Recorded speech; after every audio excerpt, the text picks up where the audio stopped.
evening, my fellow exorcists, and welcome to the lair of the film Exorcist. Tonight, we will be taking a look at Suicide Squad 2016.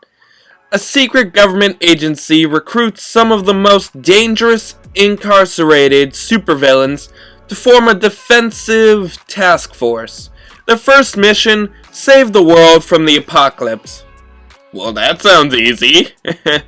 Now, onto my opinion.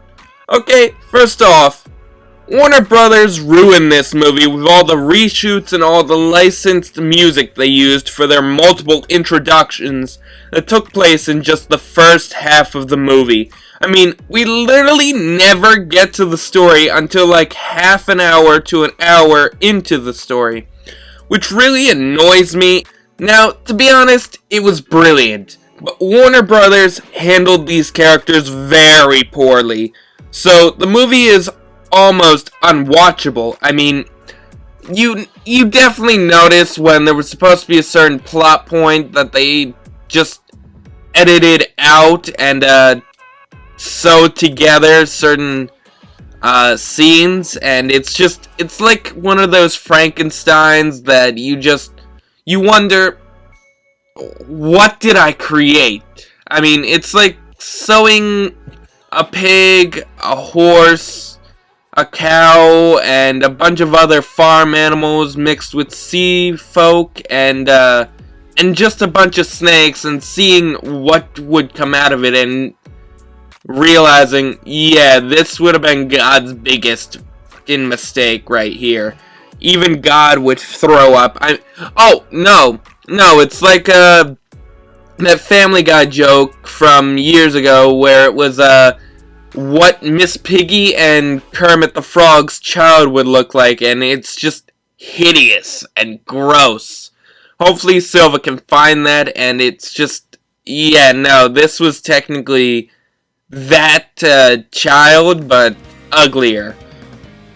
I mean, half of it is literally made up of music videos using licensed music as background music, and most of the time the music doesn't even match the characters, and it's literally a new song every few minutes, which doesn't help the story one bit. I forget who took a look at this series recently before me, but they took a look at it and they literally counted how many songs there were, and it was like, I don't know, 15 to 20, maybe, 15 to 20 songs just in this movie.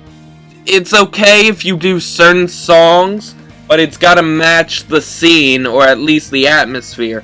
I mean, the one thing that came out of this movie, one song or two songs that came out of this movie, were really good, and they were technically original, but not really. They were Heathens, which works because this movie is literally about a bunch of heathens going off to fight this big bad villain. So that one works. I can't remember the other one. But yeah, at least we got Heathens, one of my favorite songs out there. Not to mention that the whole mission that the Suicide Squad is forced onto doesn't even make sense, because they literally have them go save Amanda Waller after we literally saw her not too long ago gather up the team herself. So it's pretty obvious that the story was missing a huge chunk, and they didn't even try to fix it in any way. I mean, I guess it was like a time skip from when she's gathering all these people, where, I mean, honestly, I figured it would have been better if the big mission was go stop Enchantress and her brother, not go save Amanda Waller and, oh, since Waller's been captured, now you go save the world. No, this was bad. I'm gonna just say it right now. I'm not gonna give this movie a good score. I literally liked the movie that just came out, The Suicide Squad, which is supposed to be a sequel to this. I'm definitely gonna give that a higher score like most people, because this movie is utter shit. Now, then again, the movie isn't all that bad. I mean, it did give us the fantastic Margot Robbie as Harley Quinn, who since has gone on to be one of my favorite incarnations of Harley Quinn. And to be honest, Katana and Will Smith's Deadshot aren't that bad either. I mean, yeah, I get what some people don't like about Will Smith being a Deadshot, but I mean, he does have some bad lines in this, a lot of stupid catchphrases, but I don't know. I mean, if he didn't make so many jokes, I would have a hard time seeing people's argument against him. But other than that, he looks pretty cool in that armor. I mean, don't get me wrong, Will Smith is more of a comedy guy, but he can make serious roles work. He just needs to lay off on the jokes. That's a big thing. I mean, Adam Sandler could do it. Will Smith, there's a chance for you. Just lay off. Lay off on the jokes and stop making fun of everything in every movie you're in. And I will also admit that I wasn't that big of a fan of Jared Leto's Joker. Because, I mean, while he definitely does have the crazy Joker down, he's just as low on my list as Joaquin Phoenix Joker. I mean, one, they're both not even funny. I mean, they're more... Joaquin Phoenix is a tragic character. He's a tragic clown with one bad week or one bad month. I mean, they get that right, but Joaquin Phoenix isn't the Joker. Trust me on that. I'd rather see Mark Hamill or another incarnation of Jack Nicholson's Joker than see another of Joaquin Phoenix. I mean, he was better in Gladiator.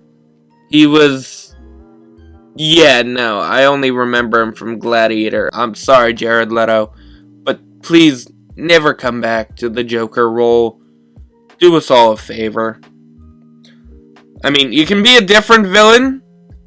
I'm all for that. Just, unless you can find a way to make this Joker work, just leave the role, please. Oh, and finally, I did really like Harley's short little elevator fight, because that is the one moment that we actually get to watch her beat the shit out of someone or something in this movie, and it's honestly a really good use of Harley's acrobatic skills. And I really love the little change they made where Harley now uses a bat instead of a hammer, which actually appeared again in the Harley Quinn series, one of my favorite series of this decade, after Harley breaks up with the Joker and declares her independence, where she uses it in this movie because it was the weapon that Joker used before shocking her with shock therapy, which we would have seen in the movie if it wasn't turned into a deleted scene. I mean, I would have loved to watch Joker beat the crap out of all these security guards with just a bat. I did actually like the little cut through where it shows how Harley Quinn became Harley Quinn. I mean, the Joker throwing her into a vat like him, which was also explored in the Harley Quinn series. And, he saves her, and it's sweet, and it's interesting. I just wish they would have explored that a bit more in this story. Or at least we got a Harley Quinn movie. I would really like that. I also love the little moment where we finally get to see Harley's original costume in live action, because it's a big reminder that even the Batman animated series was better than this piece of shit. I mean, I love her Harley Quinn costume. It is gorgeous. The white paint, the red and black diamonds, and it's just so beautiful, and it is the reason why we have Harley Quinn these days. She is just so gorgeous in that.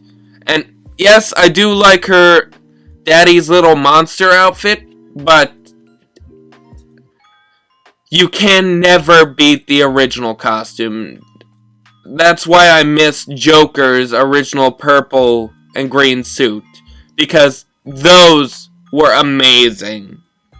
Finally, I will say that the bar scene was pretty good, especially since it finally gives us a reason why El Diablo refuses to use his powers, giving us something different from the usual villain backstory. I mean,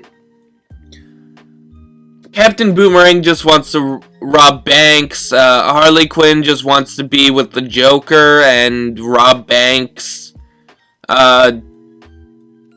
Deadshot wants to be with his daughter, and he wants to be one of the best hitmen out there and make a lot of money. But El Diablo, it goes a whole lot deeper. He feels bad. Like most villains, or unlike most villains, he feels bad for what he did. He killed his family, and it was regrettable. I mean, you could tell that he was in so much pain for years, and it's just, wow, that's a lot. That's so deep. And I feel for you, El Diablo. I feel for you, man. So, I'm glad to give this heaping pile of shit a 3 out of 10 for being one of Warner Brothers' worst mistakes since the original live-action Justice League movie, but also because it gave us Margot Robbie. And as we'll see next week, it also gave us one of Warner Brothers' best DC movies of this year. So yeah, please don't forget to like, comment, and subscribe, and click the little notification bell for more content. And if you do all 4 actions, then maybe YouTube will finally end Project X and free me from the Suicide Squad. Have a great night, guys, and stay charming.